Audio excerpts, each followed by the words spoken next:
यह प्राचीन ज्ञान कुछ शताब्दियों पहले तक शिक्षक और छात्र की एक अटूट श्रृंखला के माध्यम से मौखिक रूप से संरक्षित और प्रसारित किया गया था। ज्ञान की ऐसी ही एक संरक्षित शाखा है खगोल विज्ञान, जो आकाश में स्थित सितारों का अध्ययन करता है। आकाश और बाहरी अंतरिक्ष मानव जाति के लिए जिज्ञासा का एक बड़ा स्रोत रहा है।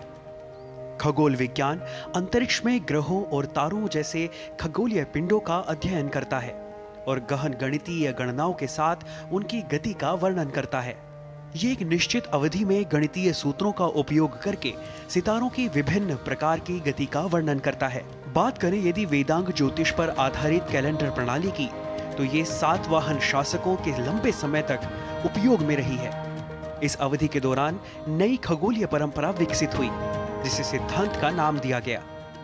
इस ज्ञान प्रणाली ने खगोलीय घटनाओं की भविष्यवाणी करने के लिए अधिक परिष्कृत और सटीक एल्गोरिदम को जन्म दिया, जिससे एक अधिक सटीक और वैज्ञानिक कैलेंडर प्रणाली तैयार हुई।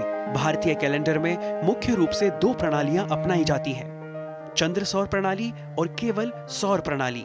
आज हम बात कर रहे हैं चंद्र सौर प्रणाली के विषय में। इस प्रणाली में मास के आरंभ के आधार पर दो तरह के कैलेंडर होते हैं। इनमें से एक को अमांत के नाम से जाना जाता है, जिसमें मास अवस्या के दिन समाप्त होने वाले क्षण से शुरू होता है, जिसे अमावस्या कहा जाता है। इस प्रणाली का पालन आमतौर पर आंध्र प्रदेश, गुजरात, कर्नाटक, महाराष्ट्र आदि भारतीय राज्यों में किया जाता है। दूसरी प्रणाली को पूर्णिमांत के नाम से जाना जाता है। इसमें मास पूर्णिमा के दिन समाप्त होने से शुरू होता है। इस प्रणाली का पालन उत्तर भारत के अधिकांश राज्यों में किया जाता है। एक चंद्र सौर मास की अवधि दो लगातार अमावस्या या पूर्णिमा के दिनों के बीच की अवधि होती है।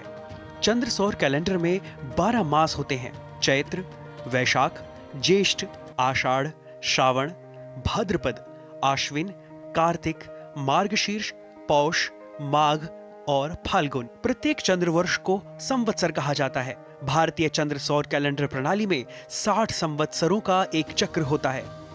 चंद्र नववर्ष चैत्र मास के पहले दिन से शुरू होता है।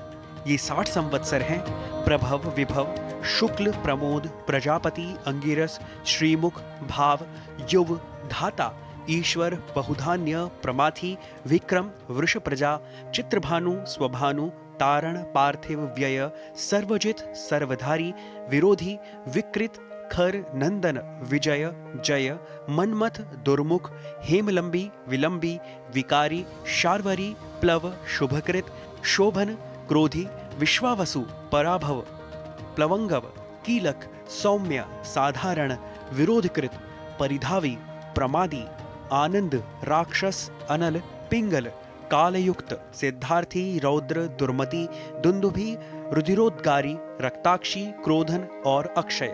पुनः प्रत्येक चंद्रमास को दो भागों में विभाजित किया जाता है, जिन्हें पक्ष के रूप में जाना जाता है। पक्ष पहले चंद्र दिवस से शुरू होता है और 15वें दिन यानी पूर्णिमा दिवस के साथ समाप्त होता है, जिसे शुक्ल पक्ष के रूप में जाना जाता है।